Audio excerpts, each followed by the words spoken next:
warahmatullahi wabarakatuh. Berjumpa lagi dengan saya, Titan Gunawan, dan saya Elis Wijayanti dalam program Inspirasi, Integrasi Sosial dan Pemberdayaan untuk Meraih Prestasi. Sobat sosial semuanya, setelah sekian bulan kita vakum dalam program Inspirasi ini, dan di tahun 2022 ini kita baru ada lagi atau muncul lagi perdana ya Cek di tahun 2022. Betul sekali, dengan suasana yang berbeda, dengan tempat yang berbeda pula, mengingatkan kita pada episode berapa Cek? Episode 9 ya. Waktu itu di Gunung Kidul. Iya, di Yogyakarta. Yogyakarta dengan suasana alam, pantai gitu kan. Sekarang perdana di 2022 dengan suasana berbeda pula, walaupun ya outdoor gitu kan. Ya, tapi di mana coba Cek? Di mana ya kita ini? Nah, dan nanti kita akan menjelaskan kita sedang berada di mana. Karena di sini juga sudah ada 2 orang narasumber yang inspiratif juga, Cek. Betul. Dan kita sudah rindu bertemu dengan narasumber yang inspiratif. Betul sekali. Kalau begitu, ada siapa aja sih langsung di sini ya. Dan di mana tempat kita berada sekarang? Kita langsung perkenalan dulu ya. Mangga dari sebelah sini dulu. Sebelah sana dulu boleh. Kenalkan, saya nama Muhammad Irsyad Al-Hadi. Saya dipanggil Irsyad. Saya APD Provinsi PKH Jawa Barat. Dalam hal ini saya menangani dalam divisi Rekon Bansos, Bansos PKH. Mungkin sekian teman saya di sini. Oke, ya. Boleh. Saya Yosef Nur Hidayat, biasa dipanggil Yosef. Kebetulan di APD Provinsi Jawa Barat, saya ditugaskan di divisi sumber daya manusia. Kita panggilnya Akang atau Bapak atau AA atau apa ya? Kalau ada kayaknya enggak deh. Apa ya? Akang aja ya. Akang aja ya. Jawa Barat banget, Sunda banget gitu kan ya. Betul sekali. Di sini berarti ada Kang Yosef dan juga Kang Irsyad. Berarti Sobat Inspirasi, kira-kira di mana nih? Sudah bisa menebak nggak keberadaan kita sekarang? Tentunya kita sedang berada di Dinas Sosial Provinsi Jawa Barat. Nah, di episode kali ini kita akan mengupas tuntas tentang APD dan apa itu rekonsiliasi dan lain sebagainya. Kita kupas tuntas di sini. Kita tanya-tanya ya. Langsung deh saya mau bertanya ke Kang Yosef dulu deh. Ya ini ya Kang Yosef. Ya. Oke. Takutnya tertukar. Kang Yosef, ini kan administrator pangkalan data atau biasa yang dikenal dengan APD, merupakan bagian dari SDM PKH juga ya. Yang dulunya itu biasa disebut dengan operator. Nah, sekarang berganti nama menjadi APD. Berkaitan dengan APD, seperti apa dan bagaimana sih gitu kan kinerja khusus APD di tingkat Provinsi Jawa Barat ini? Kalau di Provinsi Jawa Barat sebetulnya APD sama juga dengan pusat dan kabupaten kota ya. Kita berpatokan pada apa yang tertulis di SK. Itu kalau menurut saya bisa dibagi menjadi 3 kelompok tugas dan fungsi. Yang pertama itu perencanaan. Kemudian yang kedua pelaksanaan, dan yang ketiga pelaporan. Nah, yang dimaksud dengan perencanaan itu setiap APD, terutama di provinsi, sama ya di pusat dan di kabupaten kota, itu harus menyusun satu rencana kerja di tahun tersebut, sesuai dengan wilayah di mana dia berada. Kemudian yang kedua pelaksanaan, itu tidak terlepas dari fungsi APD untuk melakukan pengolahan data, dimulai dari validasi, verifikasi, pemutakhiran, penyaluran, sampai dengan rekonsiliasi penyaluran bantuan. Nah, yang ketiga itu tugas dan fungsi untuk melakukan pelaporan. Nah, pelaporan itu harus secara berkala. Kita melakukan pelaporan kepada Korwil dan Dinas Sosial, khususnya Sekretariat PPKH Provinsi Jawa Barat. Kurang lebih seperti itu ya. Oke, berarti kalau tadi kan Kang Yosef menjawab tentang mengolah data ya. Mengolah data SDM atau KPM atau keseluruhan atau data apa nih? Untuk pengolahan data itu secara garis besar bisa kita bagi menjadi 2. Pengolahan data SDM kemudian pengolahan data KPM. Oke. Nah, kurang lebih seperti itu ya. Kalau di provinsi, kita sebetulnya mengikuti struktur yang ada di pusat. Oke. Jadi secara garis besar kita bisa dibagi menjadi beberapa divisi. Di provinsi itu ada divisi kepesertaan. Oke. Kebetulan dipegang oleh Kang Pupu di kepesertaan. Kemudian divisi P2K2 itu yang dipegang oleh Kang Indra. Kemudian ada divisi Bansos yang dipegang Kang Irsad dan Teh Digita. Ada juga divisi graduasi itu dipegang oleh Teh Ridi, dan divisi SDM dipegang oleh saya sendiri. Oke. Tadi menarik nih Kang, berbicara tentang pengolahan data ya. Tentang pengolahan data ini kan berkaitan dengan SDM yang ada ya di APD Provinsi Jawa Barat dan juga data KPM di Provinsi Jawa Barat. Ada berapa sih APD di Provinsi Jawa Barat dan berapa jumlah KPM keseluruhan di Provinsi Jawa Barat ini? Jawa Barat ya. Yang terbaru kebetulan untuk sumber daya manusia itu kita melakukan pengolahan data itu per tanggal 15 ya. Data yang kita miliki saat ini untuk periode 15 April sampai 15 Mei 2022 itu jumlah APD sebanyak 124 orang APD. 124. Kalau keseluruhan di Jawa Barat. Kalau untuk di provinsi sendiri 124 itu terdiri dari 118 APD kabupaten kota, kemudian 6 APD provinsi. Oke. Jadi 6 ya kalau di provinsi. Ya, betul, 6 orang. 6 APD itu bukan menaungi sih ya. Ya istilahnya bisa dikatakan menaungi ya Kang ya? Atau apa ya bahasanya? Bukan menaungi sih, lebih ke mengolah mungkin ya. Mengolah data KPM berapa di Jawa Barat? KPM yang kita miliki berdasarkan data lengkap terakhir di tahap 1 2022 itu kita punya 1.738.522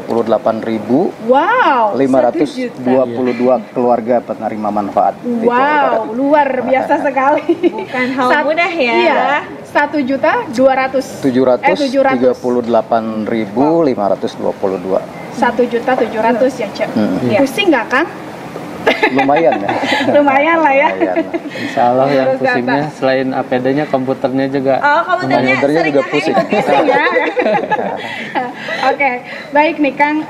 Ya tadi kan Kang Yosep juga menjelaskan ada beberapa divisi-divisi, berarti selain tugas dan fungsi yang tercantum di SK dan juga di Permensos mungkin ya nomor 1 tahun 2018 itu ada juga tugas khusus, makanya dibentuklah divisi-divisinya mungkin ya. Betul. Tadi ada divisi kepesertaan, kemudian Bansos, kemudian graduasi dan P2K2 dan SDM.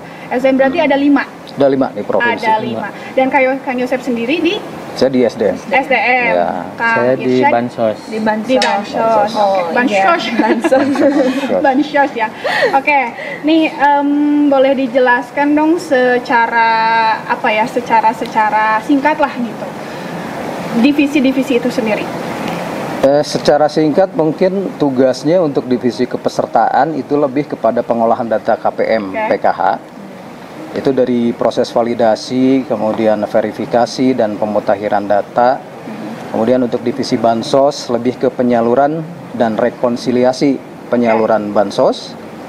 Kemudian untuk yang graduasi tugasnya lebih kepada pendataan KPM yang sudah graduasi baik secara alamiah maupun diajukan ataupun mengajukan untuk keluar dari kepesertaan PKH. Kemudian P2K2 itu mengolah data pelaksanaan P2K2 oleh SDM kepada KPM PKH, dan untuk data SDM kita mengupdate setiap bulan itu data SDM yang aktif, SDM yang tidak aktif, dan juga pengajuan reposisi atau mutasi. Kurang lebih seperti itu. Oke, berarti itu ya secara keseluruhannya dari masing-masing divisi di APD atau administrator pangkalan data di program Provinsi Jawa Barat. Ya. Nah, tadi kan sudah dijelaskan oleh Kang Yosep ya tentang divisi-divisi yang ada di PKH Provinsi Jawa Barat ini. Saya menggarisbawahi divisi Bansos. Langsung Bansos. Iya, Bansos karena PKH ini erat kaitannya memang dengan Bansos gitu kan.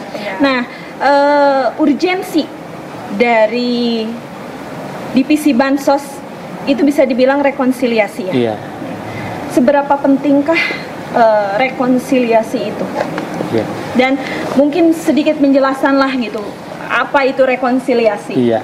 Pertama kan mungkin divisi bansos dulu ya. Dari tadi pemaparan Pak Kang Yosep juga, dari sekian divisi itu, dari divisi-divisi lain hanya divisi bansos yang isinya 2 orang gitu.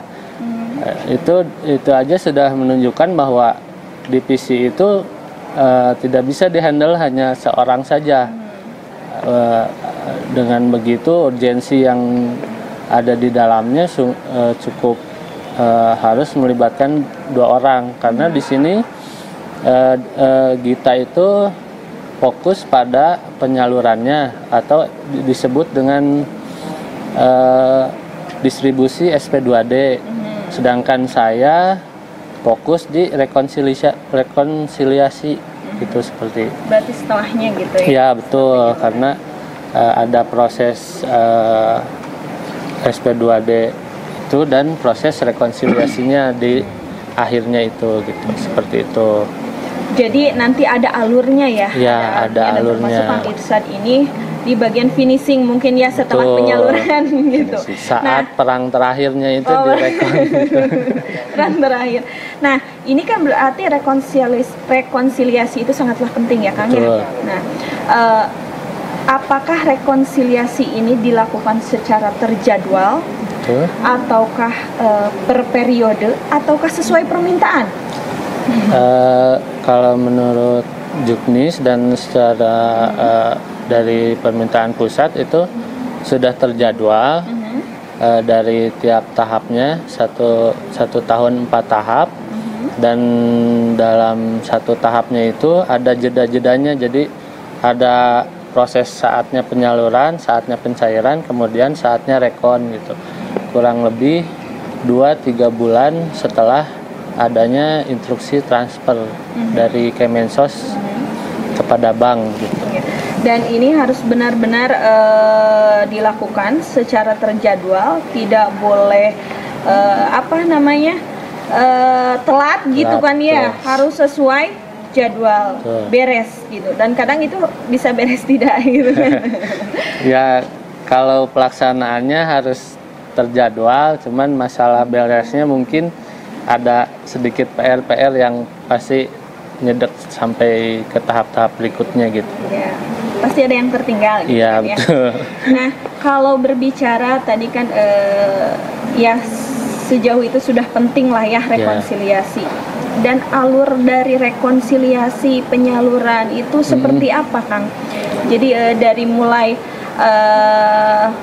diketuk harus penyaluran atau rekon ini alurnya seperti apa? Iya. Jadi kalau untuk saat lalu kan kita ada PKH ya. Iya. Adanya penal closing, kemudian data penal closing tersebut di SK-kan, kemudian setelah di SK-kan di SP2D-kan. Mungkin untuk saat ini data awal itu diambil dari Pusdatin, dari SIKNG, dari DTKS. Data awal itu kemudian masuk penyaringan pertama di aplikasi Omspan. Aplikasi itu aplikasi dari Kementerian Keuangan untuk mendeteksi apakah nomor rekening itu aktif atau tidak.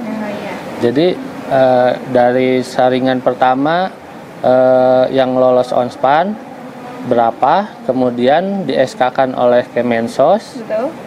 Setelah di SK-kan maka terbitlah standing instruksi kepada bank, dan maka dibuatkan SP2D, yaitu surat perintah pencairan dana.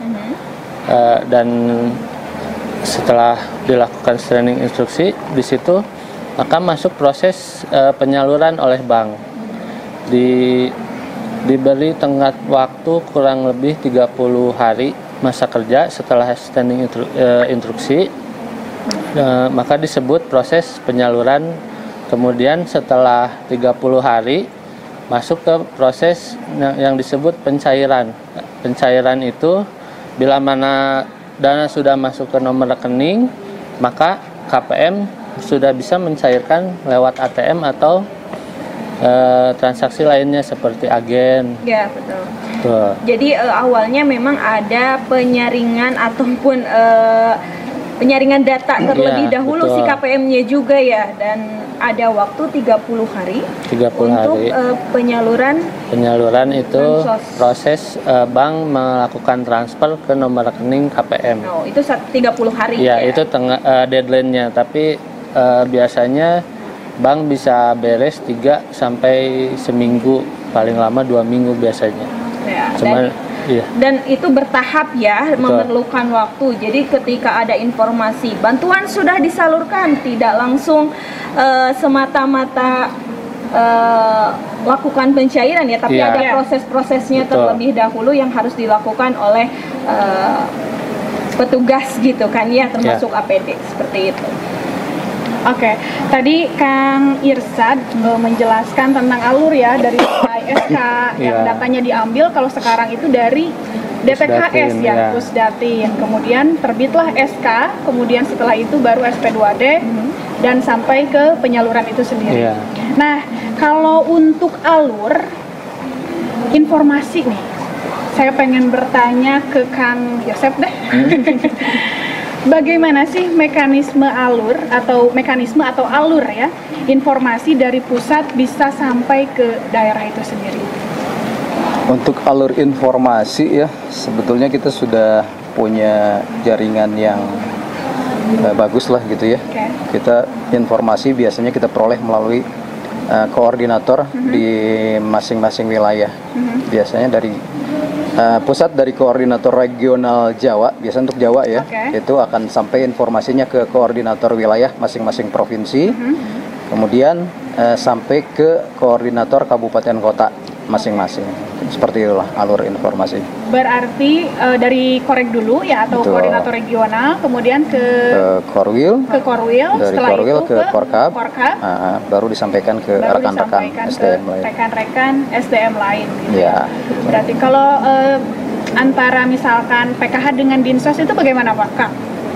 Untuk PKH dengan Dinsos itu kita berada di bawah Dinsos ya, untuk kabupaten kota dan juga provinsi. Untuk level kabupaten kota itu ada namanya sekretariat PPKH kabupaten kota. Di provinsi pun sama, kita punya sekretariat PPKH provinsi Jawa Barat. Oke, jadi alurnya tidak melalui Dinsos ya, tapi melalui Korek, Korwil, kemudian Korkab gitu ya? Betul, nanti Oke. dari Korwil atau Korkap disampaikan ke Dinas Sosial Provinsi. Dinas Sosial. Oke, baik. Kemudian nih Kang, tadi kan dijelaskan ya beban APD yang begitu berat. Dengan 1.700.000 ya, Jo? 1.700.000 gitu, ngebayanginnya gimana ya, Iya, nggak tahu. 1.700.000. Ngeheng. Iya, terus dari mulai mengumpulkan data, kemudian memverifikasi, mengolah dan mendistribusikan ya data di provinsi, bukan hanya data di SDM saja, tapi juga KPM PKH. KPM. Bagaimana sih Kang cara atau teknis kerja pengerjaan yang dilakukan oleh APD itu? Berbasis manual kah atau aplikasi atau bagaimana? Selama kita berjalan program PKH gitu ya, memang sudah beberapa kali kita mengalami perubahan sistem pengolahan data. Kita pernah punya yang namanya SIM PKH ya, mungkin masih ingat SIM PKH zaman awal-awal gitu ya. Oke. Nah, pada saat SIM PKH itu keterlibatan kita sebagai APD hampir terlibat di semua proses pengolahan data, dari mulai entry, kemudian ke processing data, sampai dengan ke output data. Nah, kemudian setelah beberapa waktu kita punya satu aplikasi yang namanya ePKH. Betul. Nah, di ePKH ini keterlibatan APD berkurang satu tahap. Karena Satu strip lah ya. satu strip. Karena kebetulan untuk proses entry itu dilakukan langsung oleh pendamping melalui aplikasi ePKH. Oke. Nah, keterlibatan APD hanya diproses, di processing dan outputnya. Nah, kemudian kalau saat ini itu kita bisa sebut saja kita tidak punya aplikasi saat ini gitu ya. Itu kita APD kembali terlibat di 3 proses yang tadi gitu. Nah, di proses entry, processing, dan juga di output. Nah, seperti itu kurang lebihnya. Oke, jadi kalau dulu itu dari mulai ada aplikasi SIM PKH, kemudian ada EPKH, dan sekarang kembali ke manual. Kembali ke manual. Untuk sementara ya. Oke, Kang, nih kira-kira apa sih perbedaan yang dirasakan oleh APD khususnya Kang Yosep inilah ya, gitu, mengenai teknis pengolahan data yang dulu dan pengolahan data yang sekarang? Seperti yang saya sampaikan sebelumnya gitu ya, keterlibatan kita bisa dilihat dari 3 periode lah, kalau kita anggap itu 3 periode ya. Periode SIM PKH dan periode EPKH itu periode yang sama-sama mempergunakan aplikasi. Kita ternyata sama mempergunakan aplikasi, tetapi kita keterlibatan kita berbeda gitu ya. Di SIM PKH kita terlibat dalam 3 proses, sedangkan di EPKH kita terlibat hanya di 2 proses. Kemudian saat ini kita tanpa aplikasi, kita terlibat di 3 proses. Jadi kalau menurut saya akan lebih efisien dan efektif kalau kita mempergunakan aplikasi, tetapi kita tidak melupakan fungsi APD untuk melakukan pengolahan data, terutama mengenai pemeriksaan validitas data, verifikasi data, sehingga nanti data yang kita hasilkan outputnya akan lebih baik. Seperti itu. Jadi tetap harus sinergi antara software, hardware, dan brainware-nya. Ya. Software, hardware, brainware. Ya, semuanya itu harus itu ya, bersinergi. Bukan hanya instansi saja ya, semuanya. Tapi aplikasi dan alat tempur APD juga gitu kan ya, harus betul sekali. Kalau ngobrol dengan APD itu seperti itu ya, software. Jadi harus mumpuni softwarenya, hardwarenya harus mumpuni, brainware-nya harus mumpuni juga. Karena percuma ya Kang, kalau misalkan si hardware dan juga softwarenya memenuhi, tapi kitanya tidak bisa melaksanakannya, betul, gitu tetap. Betul, jadi ketiga itu harus saling berkesinambungan. Harus bersinergi. Dan saya ingin kembali lagi ke rekonsiliasi. Oke, boleh kembali lagi. Ya betul, karena rekonsiliasi ini sangatlah begitu banyak hal yang menarik. Iya. Nah, Kang Irsyad, kalau di rekonsiliasi ini permasalahan itu pasti banyak ya. Betul. Nah, mungkin bisa dimunculkan permasalahan yang sering muncul saat rekon dan yang paling banyak lah gitu di Provinsi Jawa Barat ataupun khususnya di provinsi lah gitu ya, terkait rekonsiliasi. Mungkin runtutannya dari atas dulu ya, karena rekonsiliasi tingkat provinsi otomatis data yang dari bawah kemudian sudah terangkum satu provinsi, kemudian dicocokkan dengan pihak bank. Yang masih sering terjadi saat rekonsiliasi dengan bank adanya ketidakcocokan antara data bank dengan data laporan dari daerah. Karena rekonsiliasi itu sendiri artinya kan pencocokan data antara bank dan nasabah, atau dalam hal ini pencocokan data bank dengan data bansos PKH laporan dari pendamping gitu. Ketidakcocokan itu adanya laporan yang seperti data bank itu sudah transaksi, laporan dari daerah kebalikannya, atau daerah sudah transaksi tapi di bank ternyata masih ada saldonya. Itu adalah PR khusus rekon supaya mendapat kata sepakat sama itu masih ada sampai saat ini itu masalah itu pertama. Kedua, runut ke bawahnya itu pelaporan yang dari pendamping ke APD-nya atau korkapnya itu masih mungkin pendamping juga masih kebingungan juga Pak saat ke lapangan kondisinya seperti ini laporannya harus ke kode apa nih, ini harus dirunut secara analisis lagi, apakah ini butabnya nggak ada, KKS-nya nggak ada. Kemudian saat dilaporkan ke APD-nya, itu juga harus adanya filterisasi dari APD daerah juga.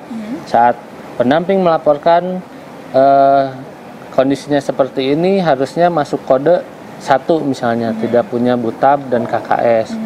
Jangan sampai ternyata kondisinya seperti ini, ternyata malah masuk ke kode lain.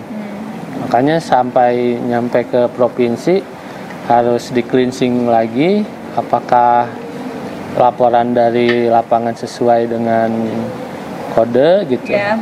Seperti nah, itu. kalau misalkan rekonsiliasi ini berarti acuannya adalah sistem dari bank atau dari pendamping, laporan dari pendamping, karena kan ini berbeda terus nih. Iya. Nah, yang diutamakan laporan dari sistem bank atau dari pendamping? Kalau kita harus namanya juga pencocokan ya.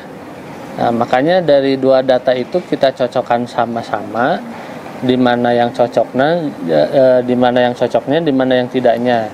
Saat kita udah memilih yang cocoknya, karena rekonsiliasi tingkat provinsi kita melakukannya ada yang disebut dengan padan data dan tidak padan data.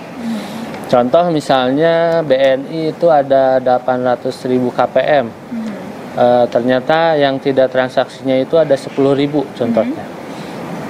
Setelah dilakukan rekonsiliasi ke pendamping, dilacak dari 10.000 itu mana yang sudah transaksi, mana yang belum, maka didapat misalnya 5.000. Nah, saat dilakukan rekonsiliasi dengan bank, ternyata data bank masih 7.000. Nah, kita padu-padankan data tersebut, kita cari mana yang samanya, mana yang tidaknya. Misalnya, karena kan bank lebih banyak tuh 7.000, kita lebih sedikit 5.000 misalnya. Yang 2.000-nya bisa 2.000, bisa berapa, mungkin kenanya berapa, yang padannya itu, oh ini kita cocok, sekian data benar, menurut bank juga masih ada saldonya, dan yang tidak cocoknya nanti kita telaah lagi. Kenapa ternyata masih ada saldo tapi dilaporkan berbeda. Nah, itu adalah tindak lanjut berikutnya gitu. Ya, betul. Jadi memang harus benar-benar dicocokkan antara sistem dari bank dan dari pendamping. Tetap ya, harus tetap sinkron gitu kan. Dan akan dicari di mana nih yang nggak sinkron gitu. Nah, apakah permasalahan tersebut ada yang terselesaikan, semuanya terselesaikan atau tidak, dan itu menjadi tanggung jawab siapa untuk penyelesaian dalam rekonsiliasi, khususnya dalam permasalahan yang tadi betul. Ya, itu juga seperti tadi, apakah tadi juga menanyakan ini harus data mana yang harus diacu, seperti itu aja kita masih ada polemik di situ. Pertama, data bank itu emang menjadi acuan pertama, karena mereka by sistem mana saja yang masih ada saldonya, mana yang enggak. Saat sudah terdeteksi masih ada saldonya dan dilaporkan sudah transaksi, itu kita harus cek lagi apakah benar sudah melakukan transaksi yang tahap yang dimaksud atau mungkin yang sebelumnya, karena kita juga udah pernah cek ternyata benar ada saldonya gitu. Atau mungkin sebaliknya,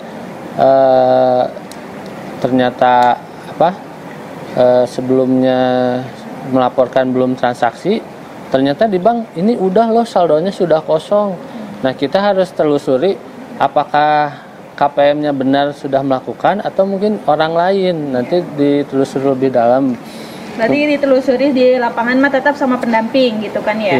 Dari hubungan dengan bank atau di atas oleh APD seperti itu. Betul. Kita juga mungkin kita juga tidak bisa menyalahkan beberapa pihak, mungkin ini kesalahan bank atau kesalahan Kemenkes. Di sini kita punya ranah dan tupoksinya masing-masing untuk menyelesaikannya. Jadi saat ada masalah seperti butabnya tidak punya, berarti itu adalah ranahnya bank untuk menjelaskan masalah tersebut. Nah, kalau ternyata ada misalnya yang seperti tadi, ternyata belum transaksi nih, masih ada saldonya, berarti ada ranah pendamping yang harus menelusuri ke KPM kenapa KPM itu masih belum melakukan transaksi. Jadi ada juga ranah Kemensos, seperti misalnya nomor rekeningnya berbeda, mungkin bisa nanti diupdate untuk SP2D berikutnya nomor rekeningnya yang dipegang KPM saat ini gitu.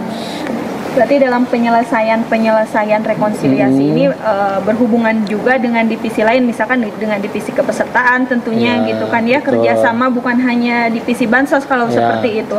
Dan memang ketika penyelesaian untuk rekonsiliasi ini karena utamanya adalah permasalahannya banyak ketidakcocokan antara laporan pendamping dan sistem dari bank karena berbagai permasalahan di lapangan, sehingga memerlukan kerjasama seperti itu untuk penyelesaiannya.